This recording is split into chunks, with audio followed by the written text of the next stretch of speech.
찰스 디킨스의 원작에 바탕하여 알폰소 쿠아론 감독은 위대한 유산을 연출한다. 1861년 발표된 장편 소설 위대한 유산은 조용한 정치와 엄청난 번영을 누린 빅토리아 시대 중기가 배경이다. 위대한 유산은 물질적 풍요 속에 사회적 교양을 갖춘 젠틀맨의 뒤틀린 도덕적 욕망을 화자핍을 통해 1인칭 시점으로 다룬다. 디킨스의 고전 소설을 현대적으로 재해석한 쿠아론 감독은 개인의 내면적 성장을 현대적 감각의 로맨스 드라마적 요소에 포함시킨다. 영국 남동부의 켄트와 런던이 배경인 원작과 달리 영화는 1990년대 플로리다와 뉴욕을 중심으로 미국의 문화와 사회적 분위기를 드러낸다. 주인공의 이름이 핍에서 핀으로, 미스 하비샴이라는 캐릭터는 노라 딘스모어로, 에이블, 맥의 위치는 아서 루스틱으로 바뀐다. 원작에서 주인공 핍은 런던의 신사로 사회적 지위와 계층 상승을 쌓지만 영화 속 핀은 뉴욕의 예술가로 개인적 성취를 꿈꾼다. 원작이 1인칭 서술로 핍의 내면적 독백과 감정에 충실하나 영화는 전지적 시점으로 핀의 감정을 청각적 시각화하는 데 비중을 둔다. 전통적인 산막의 스토리 구조를 따르며 주인공 핀의 관점을 중심으로 전지적 시점의 내러티브를 사용한다. 어느 날 바닷가에서 그림을 그리고 노는 핀에게 탈옥수가 나타나면서 영화 속 플롯의 내러티브 포물선이 시작된다. 소년 핀은 플로리다 걸프 해안의 작은 마을에 누나의 동거남 조와 함께 살고 있다. 조는 핀에게 정신적 안정을 주는 따뜻하고 다정한 매형이다. 음식과 술, 족쇄를 끊을 절단기를 가져다 주자 탈옥수는 핀을 보트에 태워 바다로 향한다. 해안 경비대를 본 제수는 바다의 입수에 부표 뒤에 숨고 핀은 구명조끼를 던져 제수의 존재를 숨겨준다. 얼마 후 핀은 뉴스를 통해 그가 사형수인 루스티그이고 다시 체포된 사실을 알게 된다.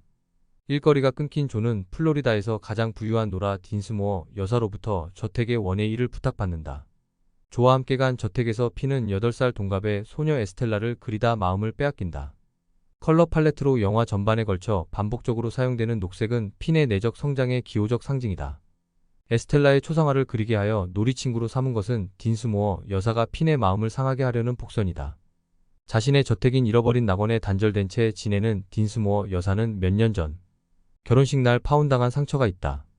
배신에 대한 복수심에 딘스모어 여사는 핀과 에스텔라의 관계를 뒤엉키게 하여 핀이 자신의 상처를 대리 경험하도록 이끈다. 이는 원작 소설에서 미스 하비샴이 에스텔라를 통해 남성들에게 복수하게 하는 심리와 유사하다.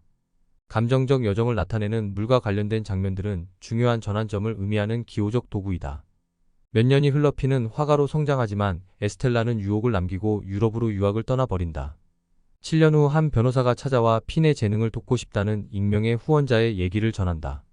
후원자의 도움 속에 뉴욕에서 젠틀맨이 된 핀은 화가의 꿈을 이루며 미술계의 유망주로 떠오른다. 예술적 자유와 성장의 공간으로 핀이 작업하는 뉴욕의 스튜디오는 세속적 욕망의 기호이다. 핀이 에스텔라와 갑작스런 재회를 하지만 에스텔라는 유혹의 손길만 남기고 부유한 사업가 월터의 청혼을 받아들여 또 한 번의 깊은 상처를 준다.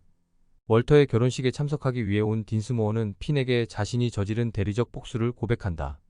딘스모어가 남자들의 마음을 아프게 하기 위해 핀을 끌어들인 것에 대해 뉘우치면서 플롯의 내러티브 포물선은 절정에서 하강으로 치닫는다. 쇼 오프닝에 나타난 조의 실수에 당혹스러워하며 자신의 스튜디오로 돌아온 핀은 예전의 탈옥수 루스티그를 발견한다. 자신을 만나고 싶어하는 루스티그의 존재에 불편함을 느끼지만 루스티그는 오래전 연루된 범죄 조직에게 지하철에서 살해된다. 루스티그는 핀의 팔에 안겨 죽으며 어린 시절 자신에게 보여준 핀의 행위에 대한 보답에 익명의 후원자가 된 사실을 밝힌다. 인생의 여정을 통해 핀은 자신의 위대한 유산이 젠틀맨이라는 세속적 가치가 아니라 인간 본성에 자리한 인간의 힘을 깨닫는다.